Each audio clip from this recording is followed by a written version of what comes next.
Good evening, everybody. My name is Wendy Garcars, and I run the Micro Business Growth Club. And I've been producing a series of Kickstarter webinars, just really to tackle some of the key issues that small businesses and small business owners experience. And tonight's one of those. And one of the things that we decided to do to kick this set off is to talk about, last time we spoke about how you build resilience into your business. And tonight we're going to talk about kickstarting new opportunities.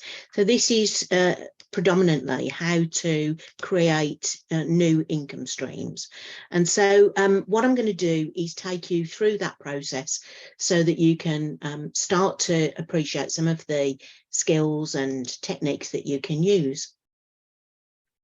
So creating new opportunities is really important for a small business because you need the diversity of a number of different income streams, and you need to be able to understand where your revenue comes from. Every small business really does need multiple income streams. In the UK, it's estimated that small businesses really need to be operating 5 separate income streams to achieve a level of resilience.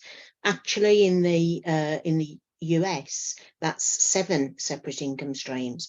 And what do we mean by an income stream? Well, it's really the revenue that comes from either delivering to a common group of people or that's delivered by a common delivery channel.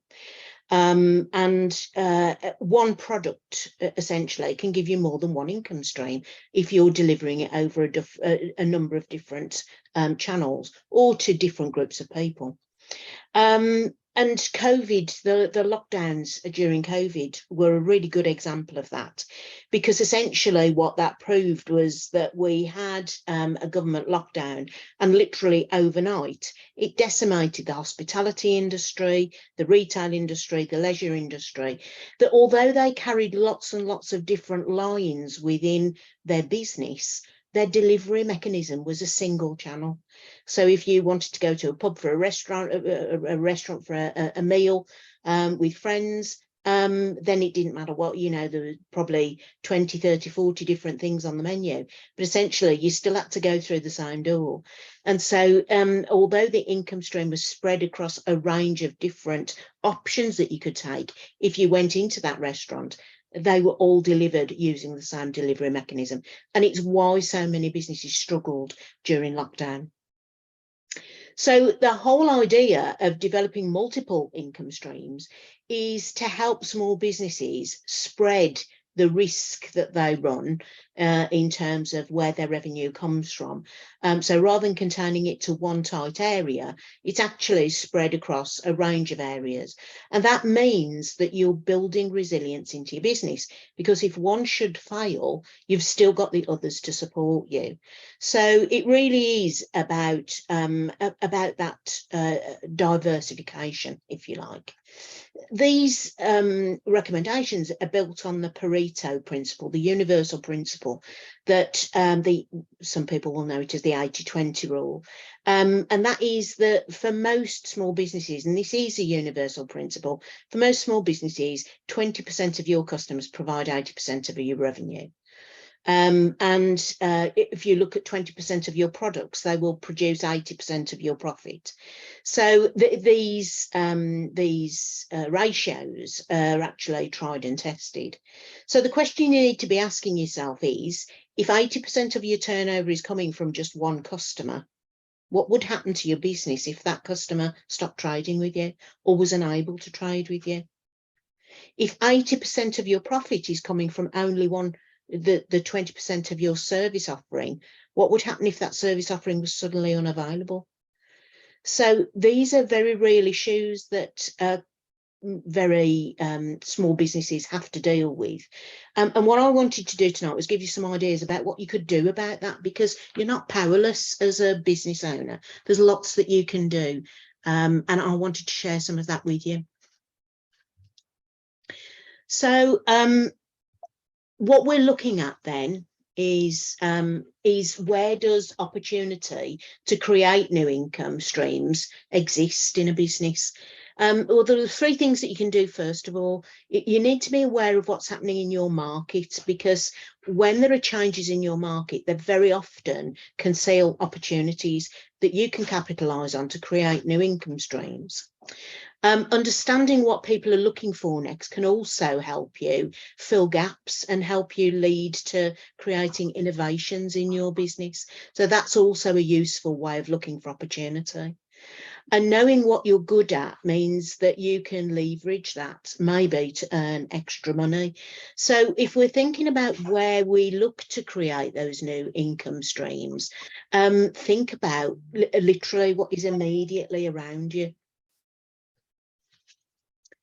Understanding your market and what it's showing you is absolutely crucial with that. So it really is about looking at your market, understanding what's happening in it and where it's going to go next.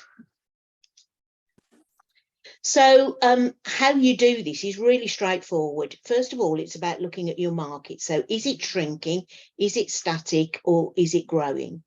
And it does depend on where your market is. So if I'll give you an example, so if we think about nail bars just as an example, so they have their market has gone through significant, quite marked changes over the last decade. So they've moved away from acrylic nails, and now for most bars, in fact, some bars are exclusively operating for gel extensions and gel nails. Now, for the salons that recognised that that was a change, they were able to get in on that change relatively quickly. They were seen as innovators, and they drew new business as a result of creating that new income stream. They ran it side by side along with the acrylic nails, but by and large, they've started to phase that out. So if you go into a nail bar nowadays, you're more likely to be offered gel as the premium product offering, simply because the market shifted what people were looking for. So that's one area, understanding what is happening in your market, what is current, what is in demand, and actually what is starting to die back a bit is really, really helpful, because it means that when you're thinking about new product developments, you're not putting money and effort and resources into developing an aspect of your market that actually is going to be shrinking. So it's important you recognise those changes. The second thing that you need to think about your market is, can your business model be transferred to a new market or field? So again, I'll go back to the example that I was using earlier of the lockdowns. So what happened with a lot of the clothing manufacturers during lockdown is it was pointless them trying to manufacture, because there were no shops open, they weren't moving stock, nobody was buying anything. And so they really had to struggle. Did they just put their business into mothballs, or did they do something about it? And actually there were lots and lots of clothing manufacturers that retooled with a little bit of support from the government. They changed what they were doing, and they started to make PPI. So hospitals, nursing homes, doctor surgeries were all crying out for protective equipment and protective gear. And so some of those manufacturers decided that they would change and go into that new market. And some of them did that very, very carefully, very consciously. And it worked for them, and it gave them that breathing space. So if you are in a shrinking market, can your business model be transferred to something else? Can you, sometimes this is known as pivoting. So can you change what you do? Can you change your offering, or can you move into a different field? The third thing that your market will tell you is that there is always money in parts of your market, even if you're not tapping into it now. And so there will always be aspects of the market that is growing, even if some are struggling at the moment. And so one of the things that you can do to spot opportunities is to follow them. I know which pockets of your market have got money at the moment. And an example of this would be coaching. So if you look at the well-being stuff at the moment, well-being coaching, there are lots, because it's cost of living, there are lots of people who are saying, do you know what, I used to go for my regular facial, or I used to go for my regular massage, or I was consulting a nutritionist, and actually in you know, with all of the cost of living and stuff, can't really afford to do that, can't justify doing that. If I'm spending money on me, it's you know, not right. And so they've cut back on that spending. However, if you look at the wellbeing market, one of the areas that is growing at the moment is women who are seeking out help to deal with menopause. So suddenly this is on everybody's radar. People are starting to understand that it's a massive problem.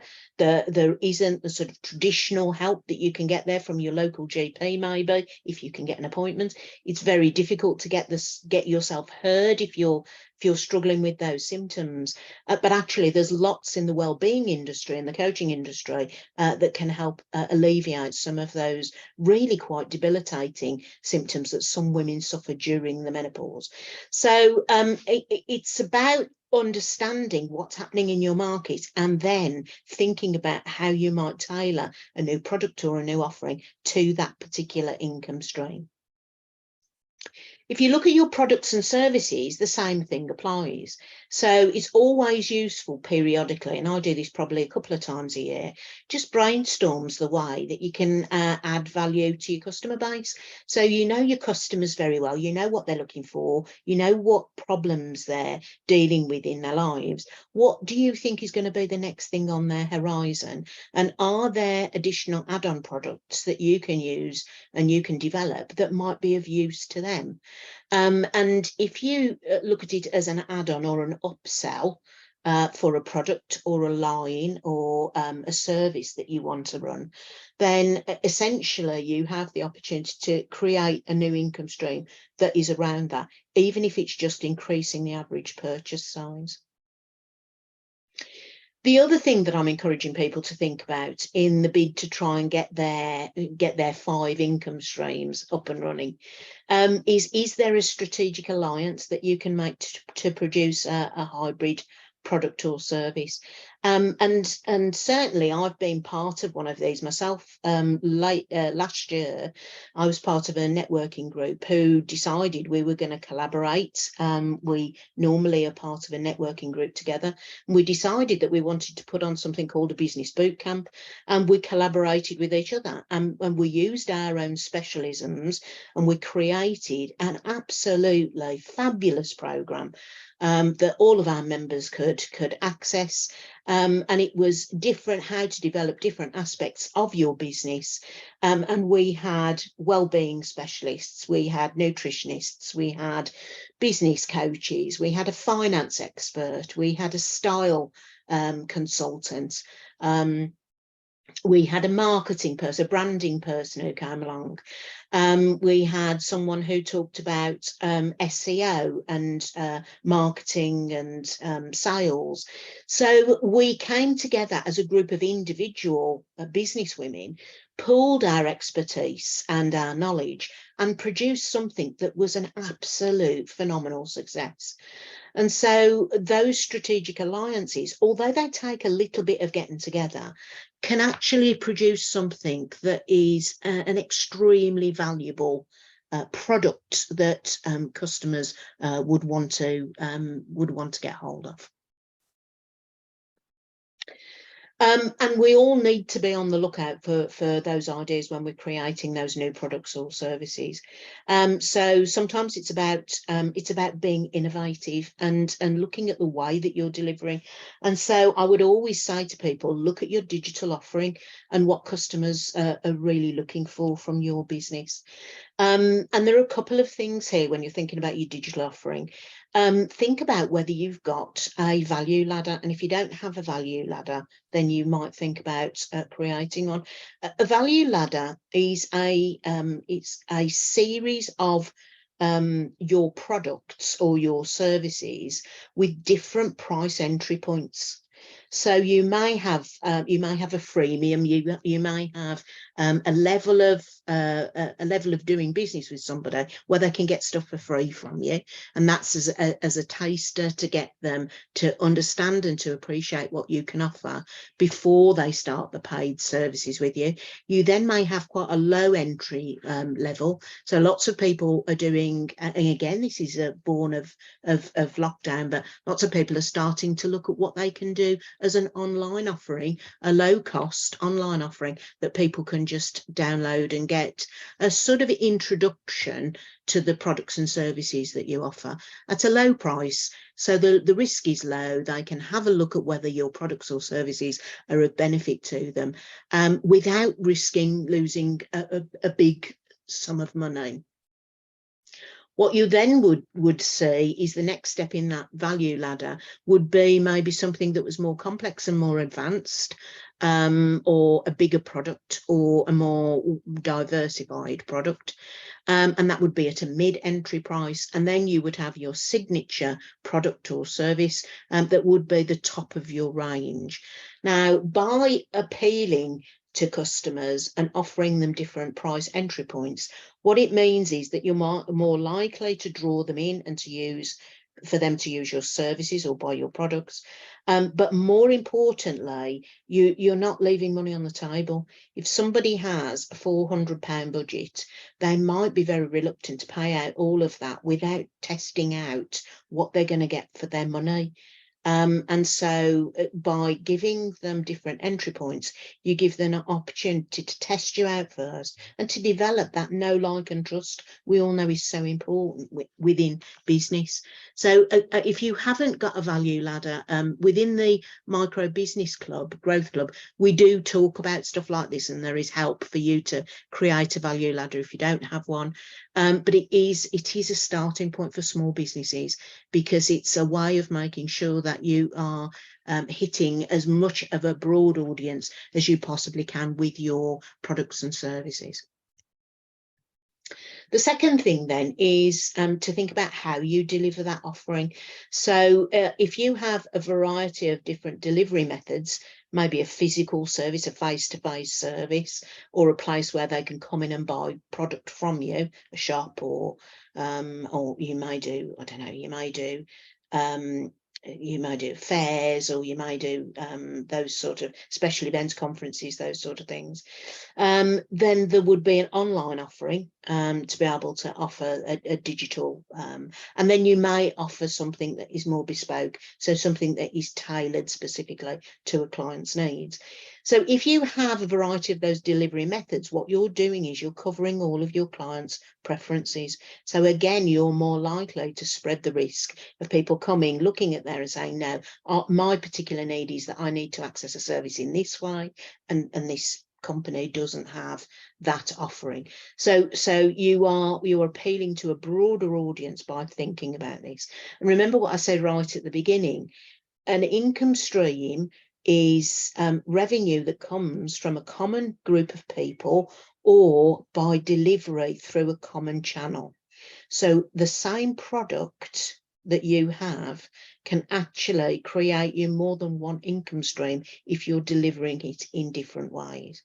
And what this does is it spreads that income. It gives you more reach, but it also makes you more attractive to different people out there who may want to use you but have a particular need to access in a particular way. The third thing then is to think about how you can enhance your offer. So this is about, is there a complementary range that you could add to work with for your service as an easy upsell? So for example, when I used to do a lot of leadership coaching of women in corporate settings.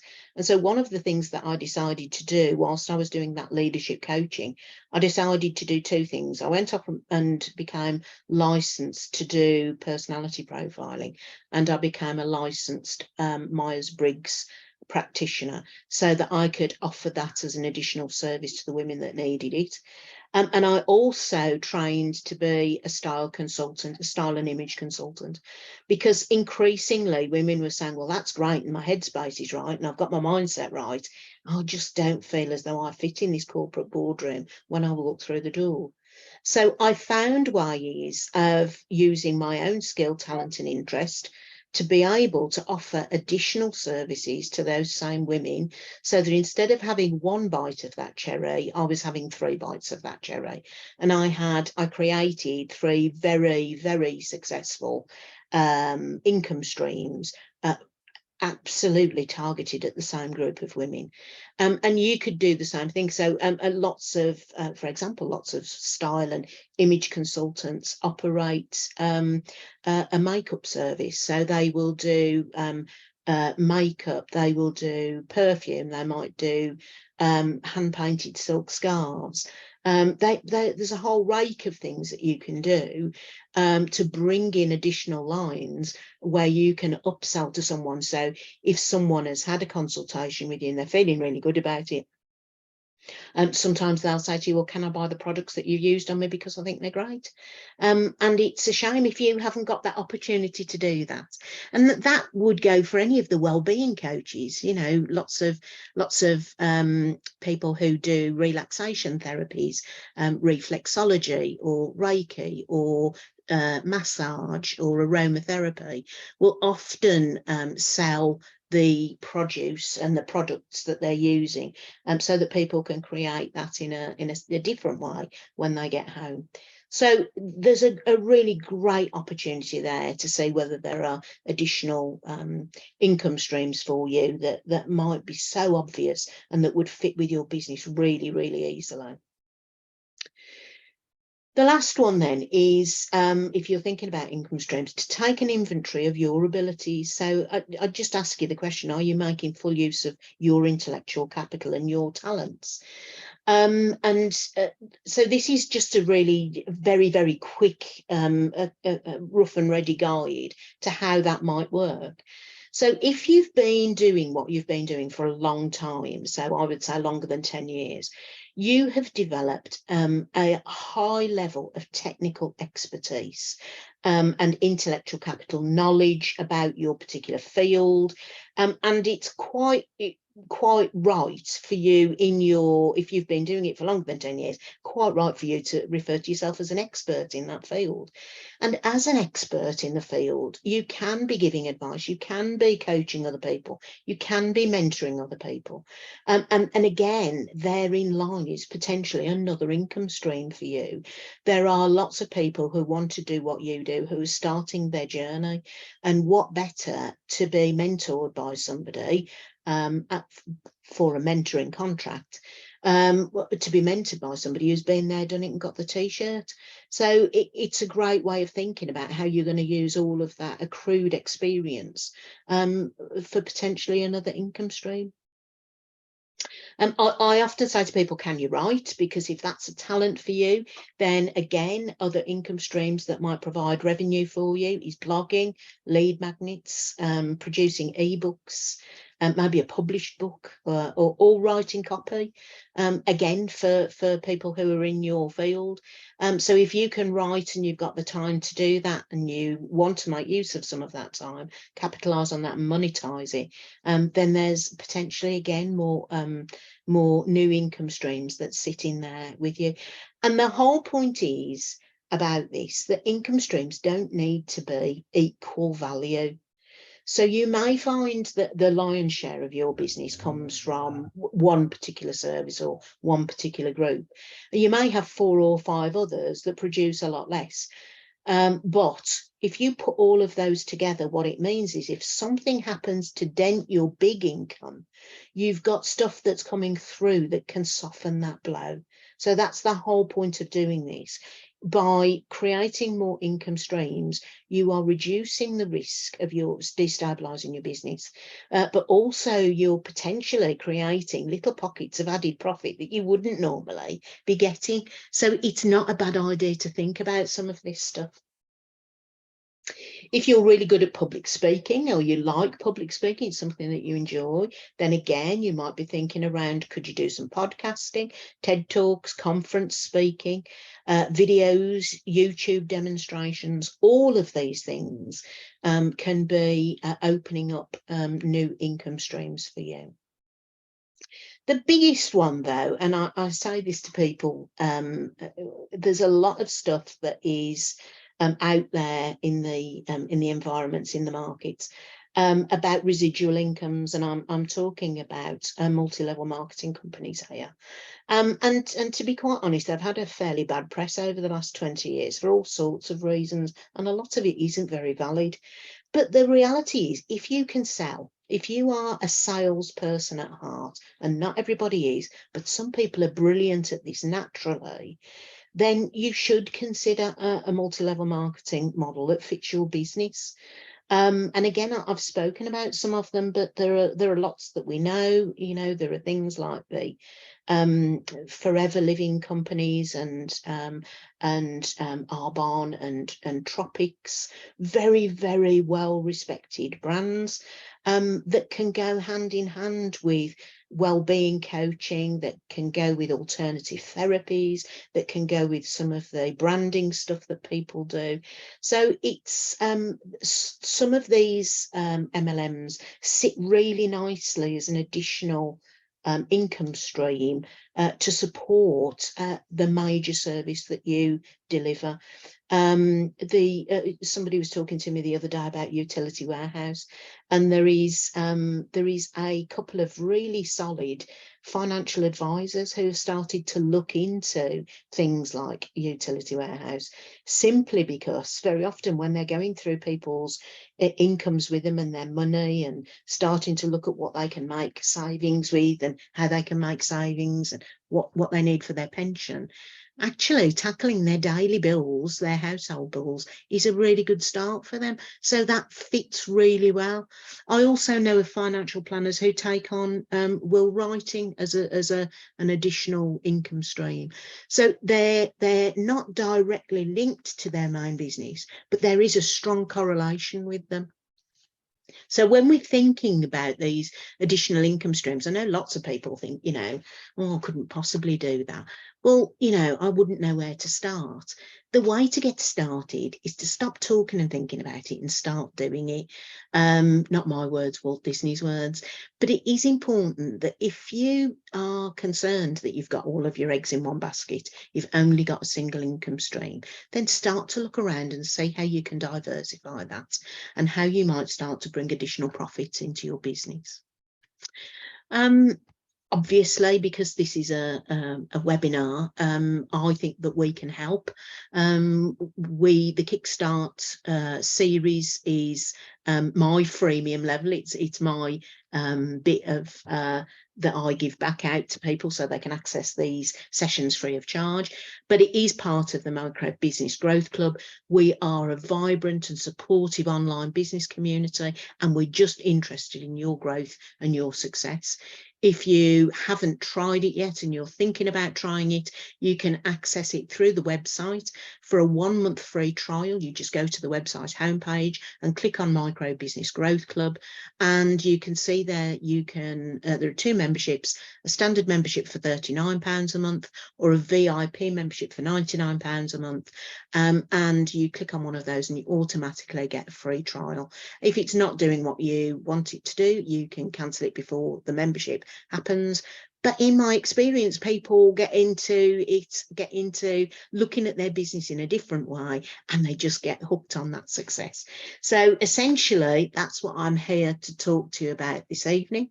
I'm going to stop my sharing. That's it now. And just say to people, we've got a couple of people on the call this evening. Does anybody have any questions or queries about that? Before we start, I will say as well that anybody that has booked on this and either joined us late or hasn't been able to make it, tomorrow there will be an email that comes out with a link to this recording, so that you'll be able to watch it at your own leisure if it's gone by in a blink and you needed a bit more time to have a look at it. and also details of how to look at joining the club. So if anybody's got any questions, I'm more than willing to take those now. I've got Sarah and Sharon on the call at the moment. I'm going to take that as that you've got no questions. That's absolutely brilliant. So I hope you've enjoyed this evening. I hope you've found it useful. And as I say, have a chance, if you've not had a chance to see the whole thing, go back and have a look at it. But I would urge you, small businesses are at risk if they put all of their eggs in one basket. So start to do yourself and your business a favour and think about how you can diversify that and spread the risk, and actually look at how you can bring more profit into your business. So I hope you've enjoyed it. If people have got any questions, you can email me. My email address is wendy@wendygarcars.com. Happy to have any conversations with you. And until the next one, and the next one is I think it's the second Thursday in the month, so there'll be another one of these running May, but you'll get information about that. So I hope you've enjoyed it, and thank you very much for attending, and I hope to see you soon. Thanks a lot. Bye.